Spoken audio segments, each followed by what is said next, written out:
As a kid, an important part of my daily routine was sitting in front of my TV and channel hopping, searching for new shows to watch. Each channel had something wrong with it though. On Nickelodeon, there would very rarely be anything worth watching. 90% of the time, it was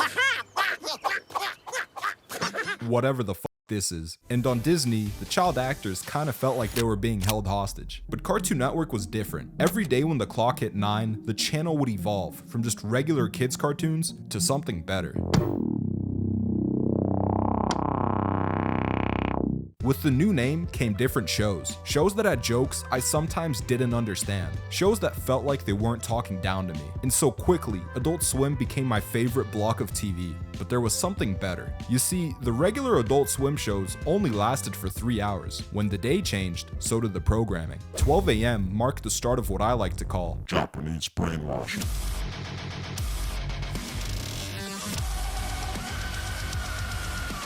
Alright, I'm being dramatic. They just started showing anime. This stuff was incredible. It was the perfect balance of the creativity and adventure of a kid show mixed with the tension and realism of adult TV. I was in love, especially because it was super fucking violent. But there was a problem. 12 a.m. was a big ask. I couldn't stay up that late. I had a long hard day of drinking chalky milk and learning new slurs ahead of me. I needed my beauty sleep. So I'd only occasionally catch glimpses of perfection. An episode of Dragon Ball here, some Naruto there. If I got lucky, maybe even some. Nah, I never watched this show. Point is, my memories of these shows are incredibly choppy. Hell, half the time I didn't even know fully what was going on. But it didn't matter. Each of them had its own unique vibe. From a brutal show about assassins where a different cast member got butchered every episode, to a fast-paced, loose adventure where a crackhead, a nerd, and a girl with daddy issues traveled Japan set to jazzy hip-hop music. At least that's what my initial impression of Samurai Champloo was. Then I actually watched all of it, and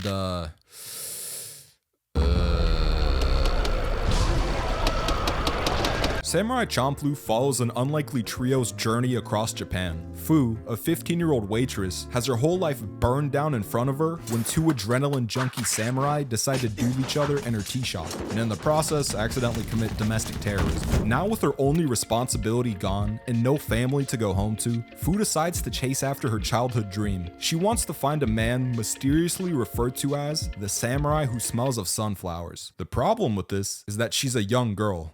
In 1600s Japan, if she travels by herself, there's a high chance she's gonna get diddled by the first man over 25 BMI she runs into. She needs bodyguards. And who better than the two dumbasses who committed arson on her shop? Each episode starts similarly. The three arrive in a new city broke and hungry and have to get their hands dirty to barely afford food and a place to sleep. This introduces them to both people as well as problems. Most of the cities they come across have something deeply wrong with them. Corruption, slavery, gang violence, and so the trio ends up knee-deep in shit fighting for their lives. But without fail, by the end of the episode, they're back on the road together, heading towards their next destination. At first, I didn't like how disorganized the episodes felt. Rather than taking you through a journey, the show felt like a collection of random days loosely connected by an end goal. You'd meet a character, and before you could even process how you felt about them, the episode would end. But the more I watched, the more attached I got to the main trio, to the point where cohesion didn't really matter. I didn't want their journey to end. Instead of feeling messy, the side stories became a way to better understand the three.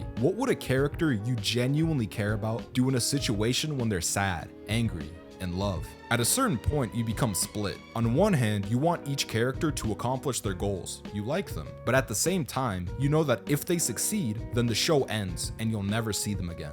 Initially, Fu's choice in bodyguards seems like a massive mistake. She quickly figures out that they're both kinda just looking for any opportunity to ditch her and finish their fight from the tea house. So she gets forced into the role of the voice of reason, stopping them from stabbing each other to death. At the start, she comes off a little annoying and pretty useless. 90% of the conflict in the show revolves around her getting captured. She's like a magnet for degenerates. But throughout the show, she wins you over little by little, injecting some much needed emotion into the group. What she lacks in physical ability, she makes up for with charm and resourcefulness. And by the end of the show, you realize that she's just as necessary to the dynamic of the trio as the other two. Speaking of which, Mugen is the star of the show. This was for sure preteen me's favorite character. Overconfident, unpredictable. Mugen's a chaotic force of nature. He has no problems talking shit to his opponents. I'll take all you bitches on! Or taking hostages, or torturing people.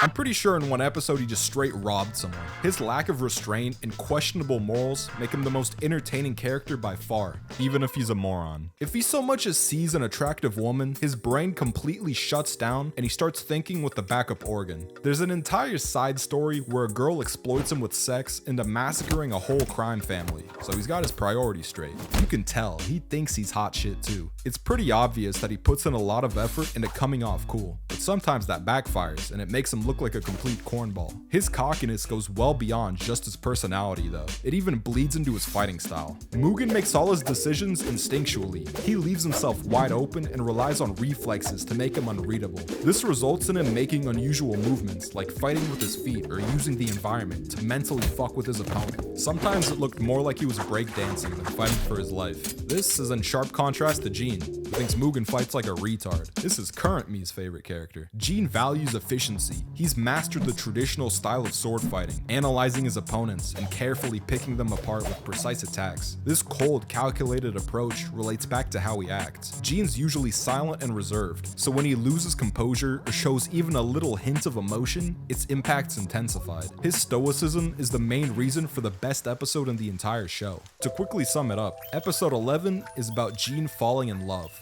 with a prostitute. Now usually I'd make fun of someone in this situation, but we come to find out that the woman's being forced to work at the whorehouse to pay off her husband's gambling debts. This is a pretty good time to mention that once you stop vibing out to the incredible music and you look past the blossoming friendship of the main trio, the world of Samurai Champloo is actually fucking horrific. Pretty early on, it's established that good people don't always win. Some dreams are never gonna come true no matter how pure they are. A couple episodes before 11, the show made you sit through a teenage girl struggling to find the words to tell a parent that their child died before they did. So when Jean is sitting there, silently suffering, thinking about how the love of his life is getting in the till she you feel conflicted. In a regular anime, you'd want him to break into the brothel, slaughter everyone there, and save the girl. But then you remember the past soul-crushing moments of disappointment and realize that him going after her could easily end horribly, which just reinforces how hopeless and desperate his situation is. While all this is going on, Mugen and Fu are gambling on fucking beetle fights to get rich. The contrast in tone between the characters is so jarring this episode that it's actually perfect. Now this would be where I talk about how good the soundtrack is, but every person with access to a microphone has already deep-throated the music's balls, so I'm not gonna do that. Instead, I want to talk about a track in particular, the ending song. There's something about this Japanese woman singing her heart out that forces you to non-consensually start reflecting on all the missed opportunities and relationships in your life.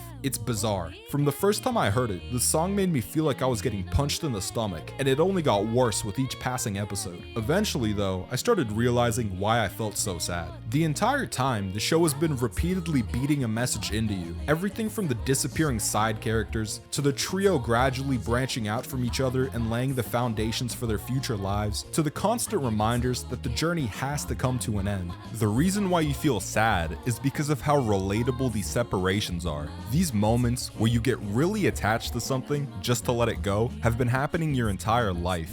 The best friend that moved away, the ex-partner, the last day of high school where everyone splintered off. Samurai Champloo is special because the characters don't feel solely defined by their 26 episode runtime. When the credits roll, it's easy to imagine that they still have their own lives ahead of them. This collection of experiences that you just happen to share with them serves as a reminder of all the past events in your life that made you who you are right now.